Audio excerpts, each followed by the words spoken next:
What's good, people? It's your boy, Icarus Gray. And this is Gray Area Anime, the most wonderful podcast of your day. And we are back with another one. Go to youtube.com/Icarus Gray to check all of the anime breakdowns I do over there and to listen to the singles from my upcoming album Gray Matter as well. We are today, and I say we because I've brought back my guy DJ Justinsane. Hello. How are you today, my friend? I am good. I messed up my own sounds over here because I was trying to like fade something out and then realized I can't fade out and go use a sound at the same time. Yeah. See, messing with faders is some hard shit. DJing's not that easy now, is it? DJing is very difficult. I have never in my life thought it was an easy job. You know, I don't like the chicks that basically have a DJ build a set for them and they stand behind the booth and act like they're doing stuff. I hate that. There's more of that out there that makes it look like DJs don't DJ. But yeah, well, I don't want you to get in trouble or anything. But it's definitely at this day and age, it's definitely all genders that do that now. It's like I'll watch a YouTube video of a DJ. I'm just like, they're not mixing. Like, if it takes two people to play two songs at the same time, somebody's not doing something. Oh, and most of the time it's fun. And just thank you for clarifying for me. I do mean everybody, but it is especially funny to me when I see the Paris Hilton was the worst. Paris Hilton was the beginning of that for sure. But anyway, guys. We are here to finally discuss. We've watched 2 episodes now of Bleach, the 1,000-year Blood War arc. Yes. And outside of my video, which you guys should see, it should be up today by the time this podcast is releasing, where I probably gush some more in smaller detail, shorter detail. This is the extended version of what that's going to be, because we are Bleach stans, and I mean, I'm just going to go ahead and say it. I am so pleased with everything that has happened thus far. It's hard to kind of contain it. And I told y'all the king was Bleach. Y'all wanted to do all of this, even when they were going, they were always 3. They were never 1. Well, look at the numbers now. Look where we are. Look what happens when an anime that you thought was just whack can disappear for 10 years, come back with 1 episode and be the highest rated anime over the beloved Full Metal Alchemist Brotherhood. That, my friends, is the power of Big Daddy Bleach. And it beat Boruto also. I just want to say it beat Boruto. I think it's going to be a running theme. Even though I remember I had a friend who explained more of Boruto to me. And by his explanation, because he is a Naruto stan, it made it not that bad. And then immediately the bad influence that is my friendship. And I go right back to Boruto is trash. I mean, I can't. I still really can't with it, at least not right now.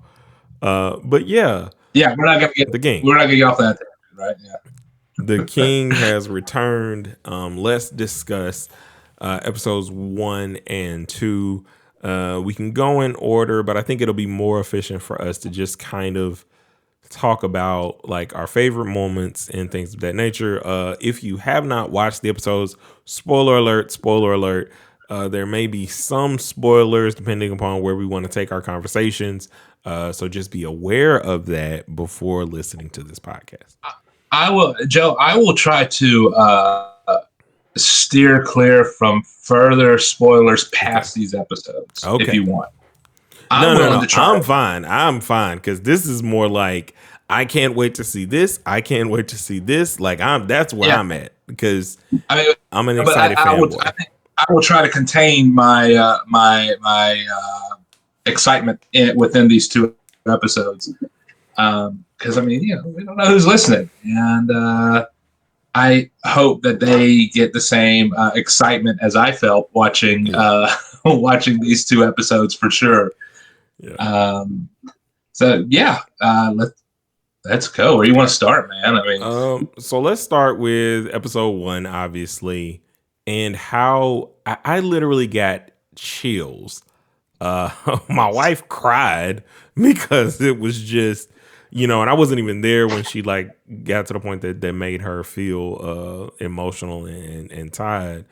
But this has been a long time coming, and it looked so beautiful. Like Karakura Town has never seemed that massive and immersive and alive. Like it literally. Go ahead. No, you're absolutely right. It was a. You said it perfectly. The town was alive, and then when they dropped these hollows into there, man, the hollows were always they were never creepy. Never. Now they are. Now they are. Like this was, but again. This is the only spoiler. This is the only time we're gonna see hollows. Yeah, you're right. There is no other appearance of hollows until the end of the series, at all, outside of some guest appearances that I won't spoil for y'all since we're trying to be contained. But and that's what made me text you and be like, see, this is the stuff that makes me want them to go back and just do the entire series as it should be done. So, minus all the filler. I don't think you minus all the filler. Mm-hmm. I don't know. I will say, I know I'm probably getting ahead, but I was still within the first episode. Mm-hmm. The outro for the first episode, I watched it twice, and it was really cool to see. They did a rewind. They showed some really key scenes and stuff. Yeah, what key scenes were there any scenes from the Bound arc? No, there weren't any scenes from the Bound arc. Were there, and that's canon. There were no. This is in my notes.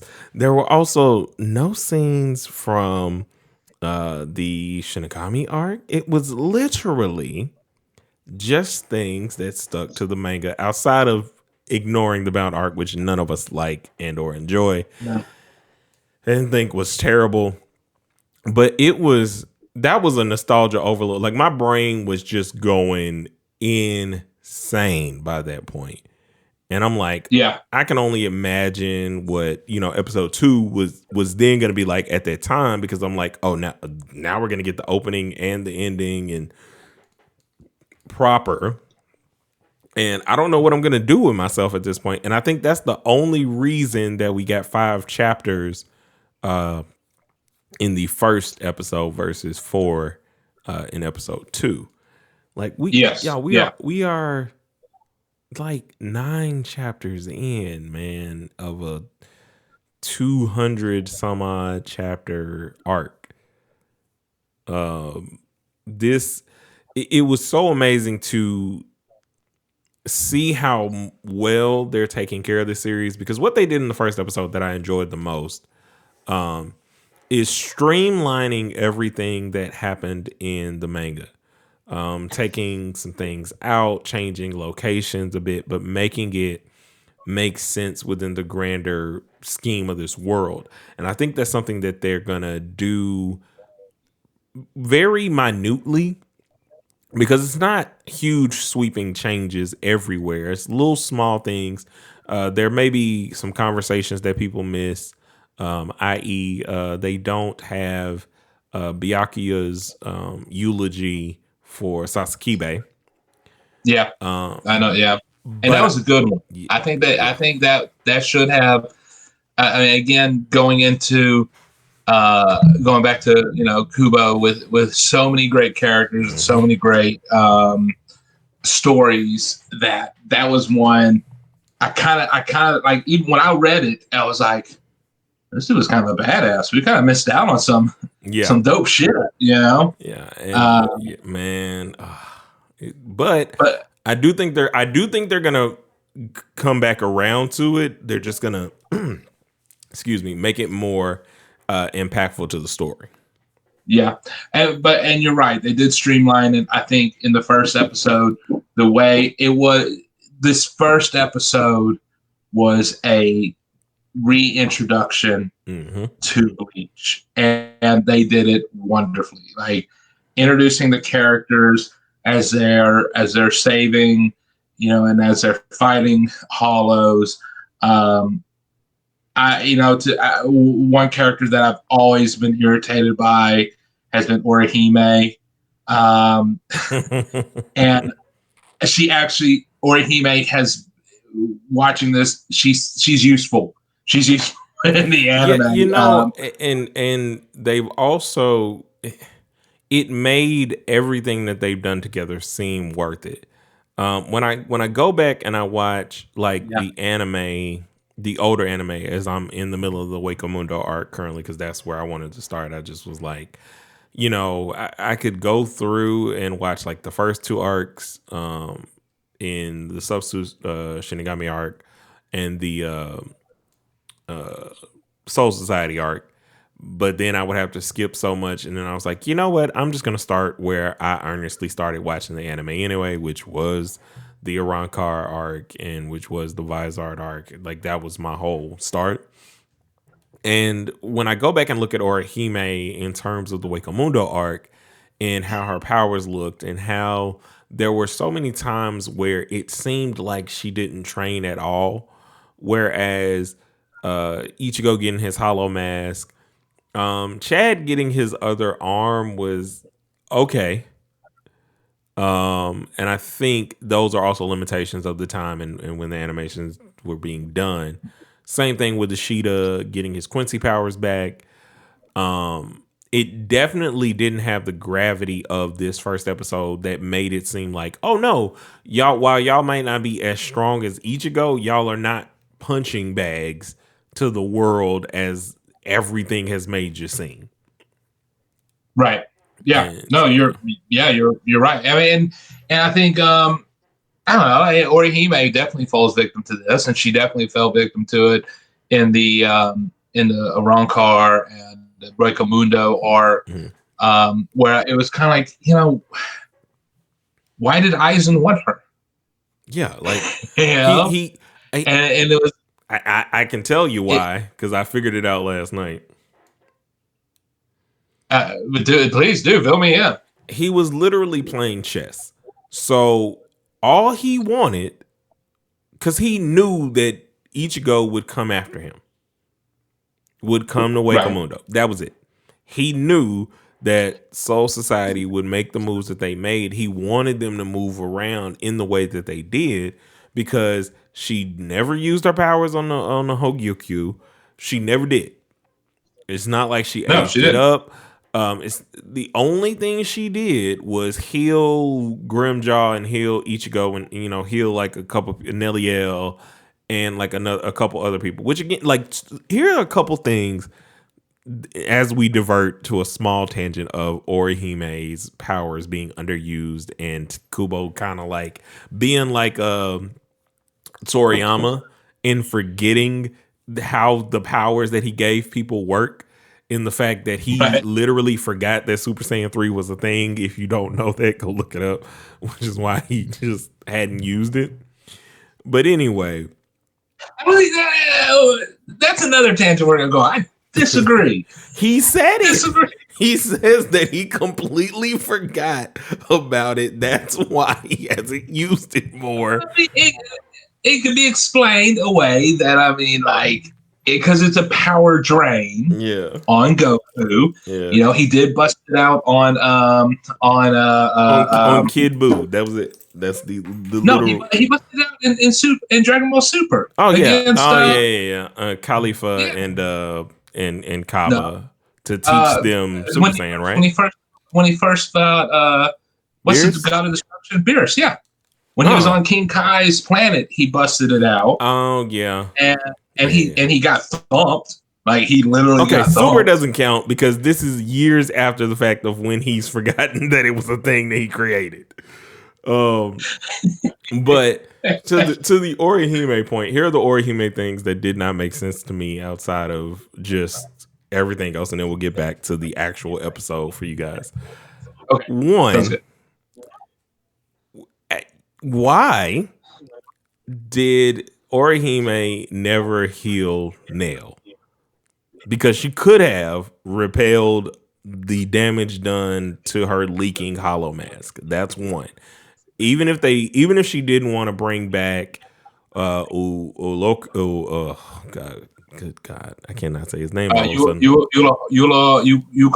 number 4. Ulokria. Y'all know what I'm talking about. Number 4 is what I'm gonna have to call him because I could say it, but right now I can't say it for shit. Which it was my favorite Espada.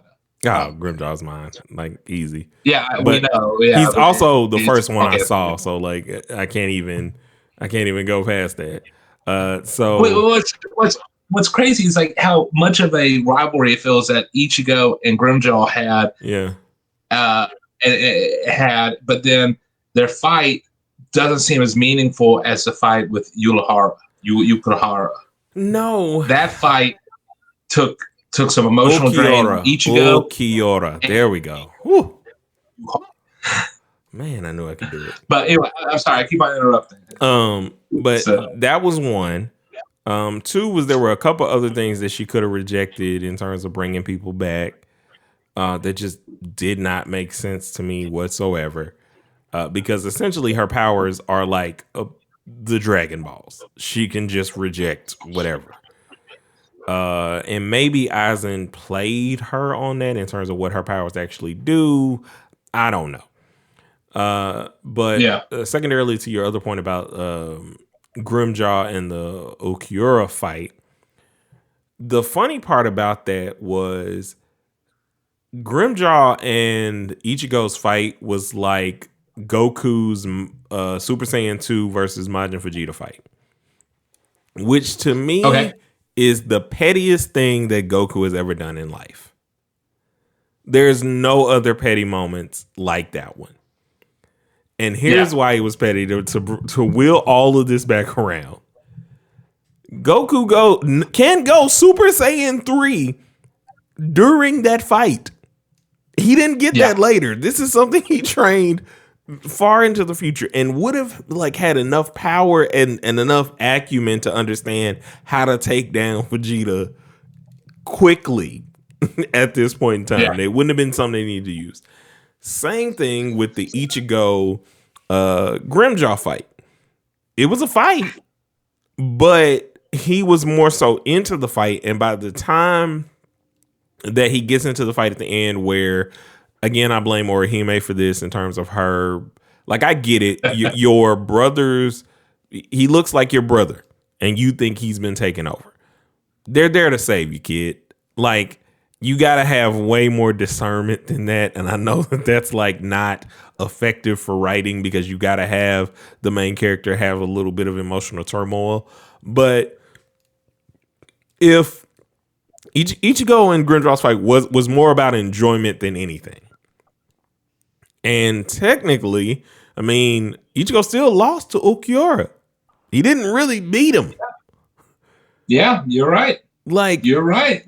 Vasto Lorde Ichigo, like White took over in his fullness, which is another thing that I can't wait to get explained for you guys. But because White in his original state is Chainsaw Man. It's literally Chainsaw Man before Chainsaw. I guarantee you that form is an inspiration outside of all the movies and stuff that inspires the guy from Chainsaw Man, which is another thing we'll talk about at the end of this episode. Have you seen it yet?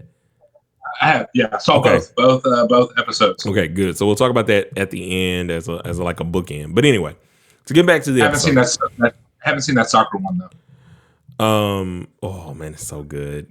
Blue Lock is literally Dead Man Wonderland for soccer, and I had a feeling it was going to be, but it is. But back to the episode. So we open the episode with streamlining the two new Shinigamis that are watching over Karakura Town instead of the Afro Man. He was going to go to work, but then he got high. I don't know if you guys get any of that. I'm a little old. So then we go from that to I liked him going around the city versus how immediate it is in the manga. It is literally like they say bye, the door closes to the Soul Society, and he is knocked down by that spider looking hollow. I enjoyed the atmospheric setting for this so much. And it showed again the scale of Karakura Town, and the size and how big it's working. And again, I loved the introduction to all of our characters, showing their skills. Question comes up: did Chad kill everybody in that building? I have had so many. My thing that I think hopefully happened. Here's what I think. Maybe we're in the Transformers age where between Transformers 1 and 2, they were like, y'all have killed millions of people trying to get these Decepticons. And I was like, oh, this is the first movie ever that acts like people actually live around here. And it was like, no, by the millions. And that's why we don't want y'all here on this planet. Well, I will say, Bleach does do, and there's one line way back. It was when we first met Ishida. Our queen, Cheetah, yeah. Anytime I can't, they have easier first names. Like Ichigo is slightly easier than Kurosaki. But they, when they first met, he challenged Ichigo. He brought all those hollows there. They're killing the hollows and everything. I get where you're going. Mm-hmm. And then there's that one line that was like, "Well, what were you doing in the park? You were jumping around. Were you planning? Were you rehearsing a play?" And it's because we forget people that normal, air quote, normal people can't see Ichigo in this form. They can't see Chad with his arms. They can't see the arrows that are being fired, and so it's like, damn. So, this shit's just like exploding. Like this guy just punched the air and the fucking skull was appeared in a wall and killed 100 people. Here's what I think because of Usuke Urahara. I am so sure and positive by all accounts that he has something that is continually has basically that replica district that just seems like a Kisuke thing to where they don't have to worry when they go and fight about destroying the town because they are when they show up, they're used to doing this. They patrol every night. Apparently, it's not like something that they've been doing just because, especially given the time that they have, I guess, gotten closer between the end of the Fullbring arc to now, which I don't know how many months have passed since then, because I don't think it just started immediately. I'm pretty sure that they have given some time between them. So that was really cool. I was confused for a second as to whether or not Orihime and Chad were working together. as to whether or not like she rejected the hollows and then he, as they were all lined up together, punched them, or whether or not she took out some herself. Yeah, that's how it seemed. And it seemed like the only people, and that to me was like showing the power scaling, like in a, and I mean they did the power scaling in a certain way. Orihime was first, Chad was second, Oryu was third, and then Ichigo was last, meaning, you know, take it the opposite way. He's going to take care of the rest of them. Yeah. Well, he commented, he was like, I'm going to finish all these guys right now. And, you know, he Bankai'd it up. And, which was literally just for us. I don't know that I don't know that they necessarily needed to do it. I don't mind it because I was like excited to see it. And I think just the general standard use of Bankai is something that they're trying to set up in our minds. That they don't wait. They just go with their Bankais now. So I was actually thinking about this the second watch through because Ichigo is very loose with his Bankai. At one point in the Hukamundo arc, he tried to fight without using his Bankai, and he got his ass handed to him. He got upset at himself because he didn't use his full power. Yeah. Not to give away too much. In the future. Oh, you mean like the intro? Yeah, like the intro, but not too much in the future. I mean, could it be Ichigo's use of Bankai is actually more of him getting closer to what his true power is? He's tapping into the ability of his true power, and because he's not, I mean, I don't think I'm giving away too much when I say he's not at max level. We know he's not at max level. He's not at the peak of his game. That when he calls his Bankai, that's when the power, his true power, is closest to him, and so it's more like him using his Shikai than an actual Bankai. Well, that's what I was gonna say. I also think that that's what they're using to set up the standard for what we have coming up. You know, but like I think that's the difference. Yeah, but I think the difference between like Ichigo using his Bankai and any of the other captains. I'm blanking on Rukia's brother's name, Byakuya. right? Byakuya as a prime example. Byakuya doesn't use his Bankai that often, but and doesn't we were talking about this the other day. He still doesn't use it he doesn't use it. No, it's just his Shikai is, it is what it is now, but he doesn't use it because, and not only does he not use it, he leaves. Yeah. He leaves. Like he just came in and was like, you got this. I'm out. Yeah. He's definitely yeah. But I think like if you look at his Shikai compared to his Bankai, how close those powers are to each other.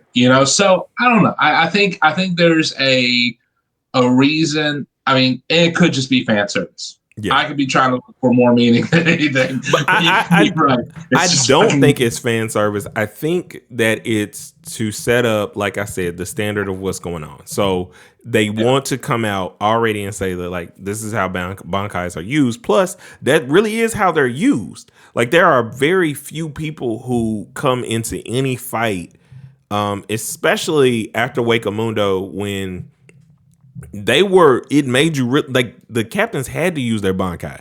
There's only one person who did not use his Bankai because he didn't know it and probably would have, like, especially in his fight with Yami. But we transitioned from that night scene to basically the Soul Reaper waking up in the bed and everybody eating and being together, and that's directly from the manga. But it's done so much better because it emphasizes their friendship. It emphasizes, I think, it's so much foreshadowing now. Like it is. It You're is right. such good foreshadowing. The way they look, the way that they're talking, the way that they're spending time together, the way that it's like, how did you get in? I mean, your sister was outside. We just said hey and walked in. They know where we're coming. Ichigo and Orihime's interactions, or their entire interactions, which still in that moment in that room with them made me think that the Ishida Orihime made more sense to me. Yeah. Because they have like that little kind of conversation, and it reminds me a bit of his dad. And that's another reason why I thought this kind of makes sense. But, that's neither here nor there. So we literally go from that interaction to E-Burn showing up. And E-Burn is an Arrancar / he's a Quincy, but that was interesting. And I can't wait till we get to more Yuha questions or stuff on there, because I have so many theories in terms of them and their Reishi control, and how basically Quincy's are a living Hogyokyu in a way, or he is rather. Yeah. Because things that Aizen had to go and get something for, he just does. Like, you made an Arrancar or Arrancar's Quincy's with a release and everything. Like, it's the Waco Mundo arc streamlined with people who are serious. They're not, like everybody comes in not playing the Ukiura game, which is, this person don't seem like he's not a threat. Whereas I feel like me and you could not exist in any anime world as villains, because A, I'm not holding back on nobody. B, I'm not playing the game of like, this is interesting. Let's draw this fight out to give you time to be a protagonist. No. I wouldn't mind being a villain. That'd be kind of fun. Oh yeah. I would take a Death Note. I would. I'm out. Nope. Really? I'm not playing it. The only reason is because Ryuk was so like, look, man, and it might be the spiritual person in me, but I'm like, listen. There's the scripture in the Bible where a demon says to these guys that were trying to cast people out, and they go, Jesus I know, Paul I've heard of, but who are you? And then proceed to beat that man senseless, and his the brothers senseless, because they're like, and I'm like, I'm not playing with Ryuk. He knew from onset what was gonna happen to L. He knew. He was like, oh, this is the best. You think you're smart. Okay, go ahead. Please do your best. But so real quick on a slight side note on that side note, I recommend Super Smartphone. Give it a read. It's got some really good, solid Death Note tones, like the mystery approach. Did the same guy do it? Did the same guy that did Death Note, that did Platinum End, do the phone thing? I think. I don't know.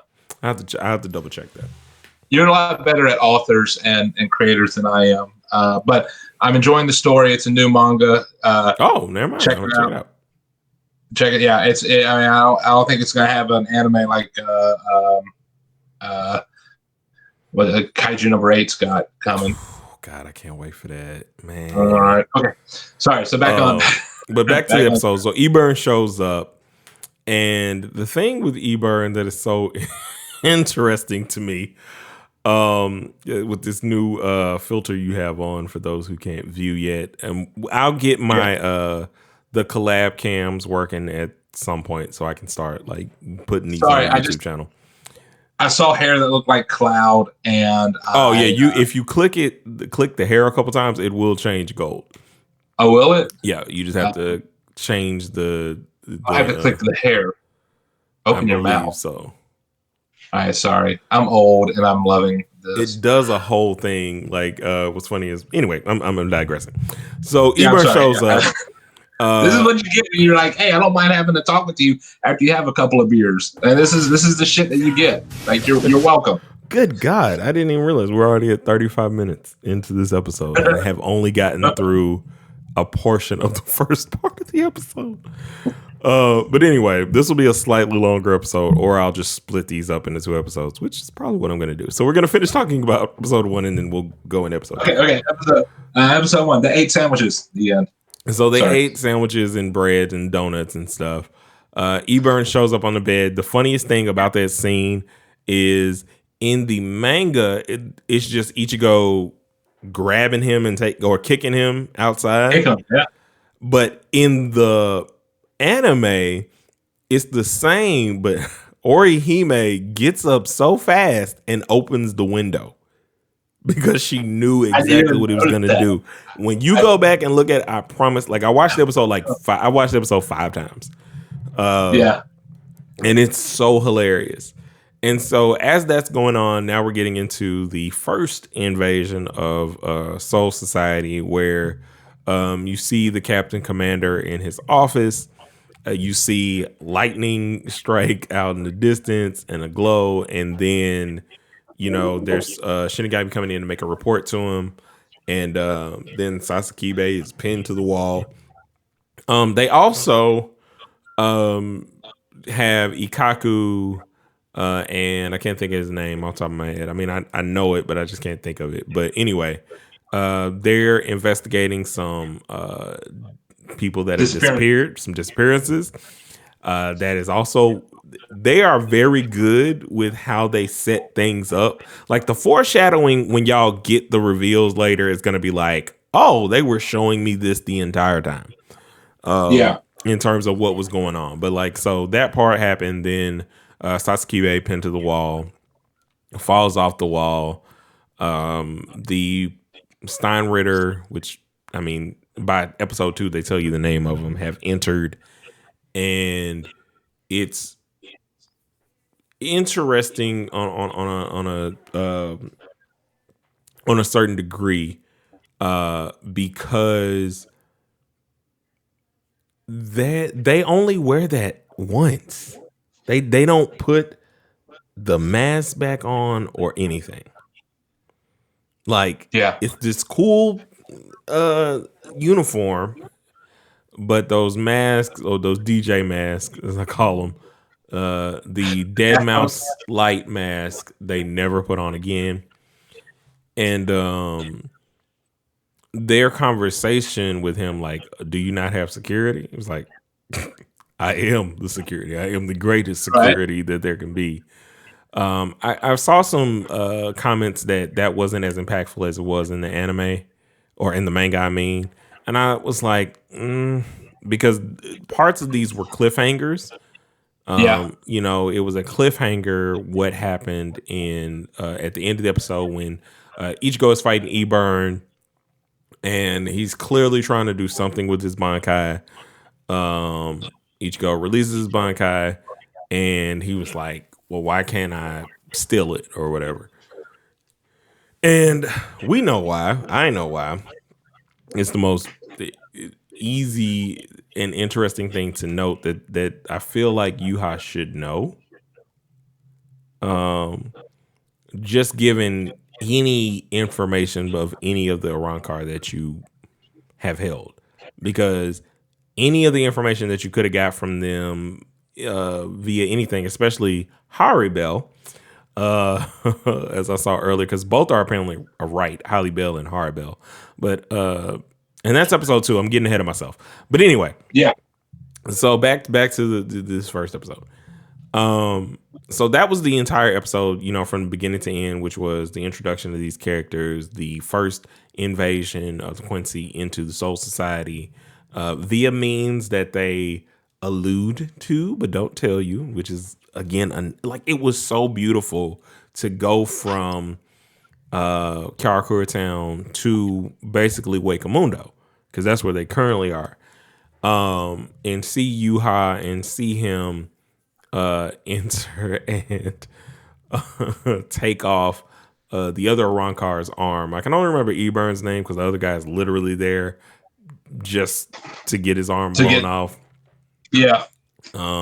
But what are your overall thoughts on the first episode before we wrap this first portion of the episode up?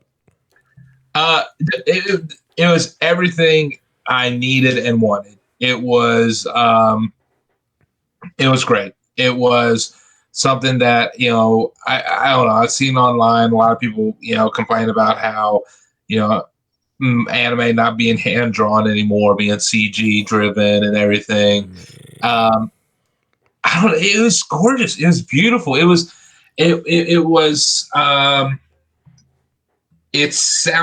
looked like it should sound. Yeah. And going to the sound, that opening scene where number one started playing the remix to number one, like it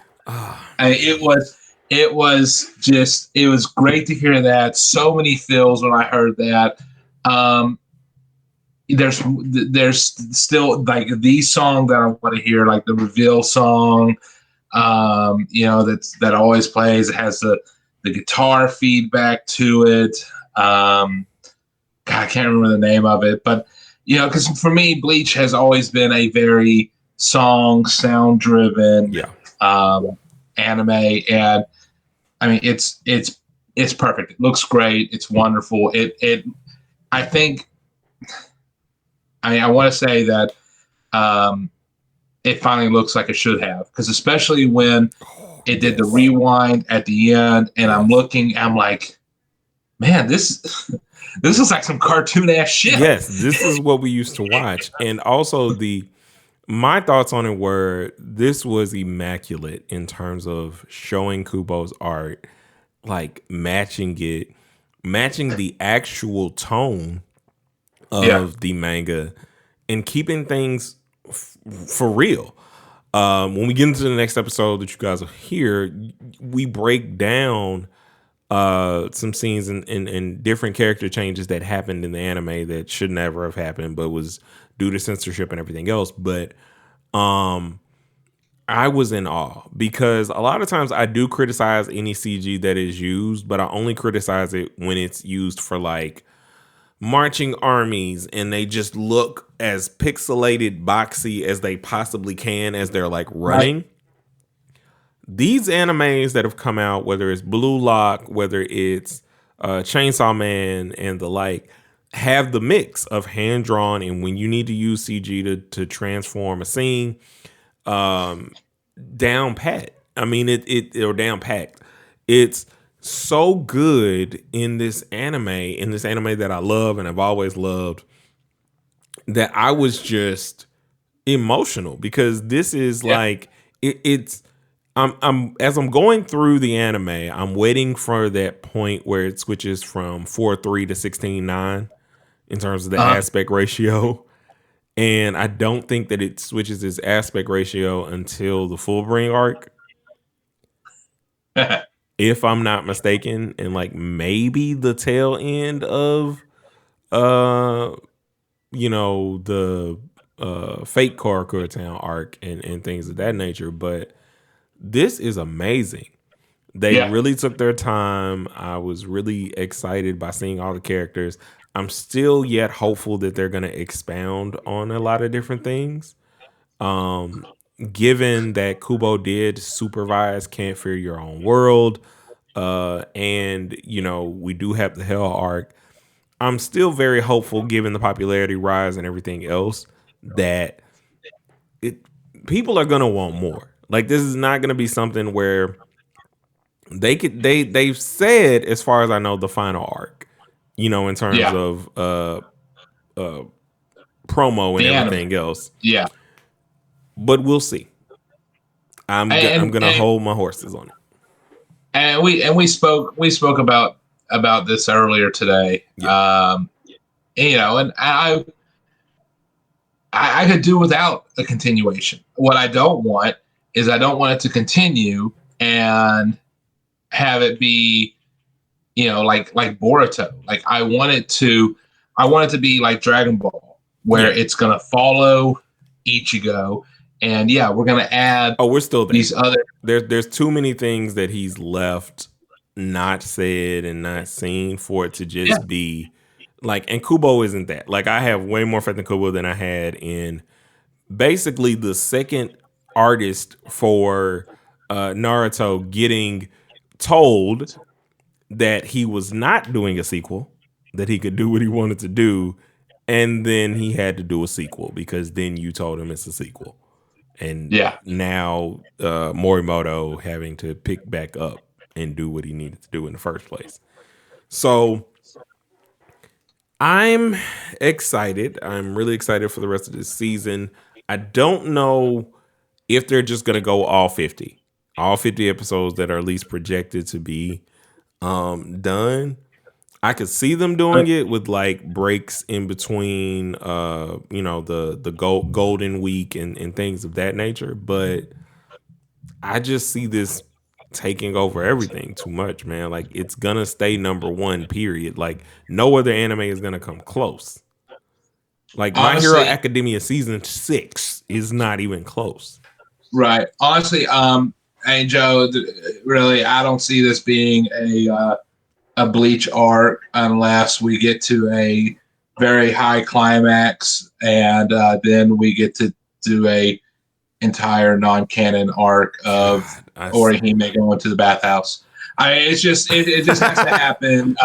Nope. I don't think we've had a bathhouse episode, have we? I don't know. The beach episode counts. The beach episode counts. When everybody goes to the beach, that counts. That's the bathhouse episode. Okay. They can't do that. Like, they literally brought everybody here. Do it. I'll make a deal. If they announce there is a non-canon filler, afterwards I will buy a plane ticket and we'll do the show live. I mean, fuck it. I'll come and watch the first episode with you live. Fine. Then we'll do it. If they do it, by God, if they do a filler on this arc, I will come and watch it live with you. Yeah, and we'll stream it and react to it. But I'm gonna react poorly to it. Oh, so poorly. But I hope you guys enjoyed this episode. I know that we broke it down. Basically, we're excited. I mean, I know I got off on all these different tangents, but the reason I did that is because there's so much going on in the older animes that is like coming to fruition now, and so many things that like you have questions about because you want to see more as a Bleach fan.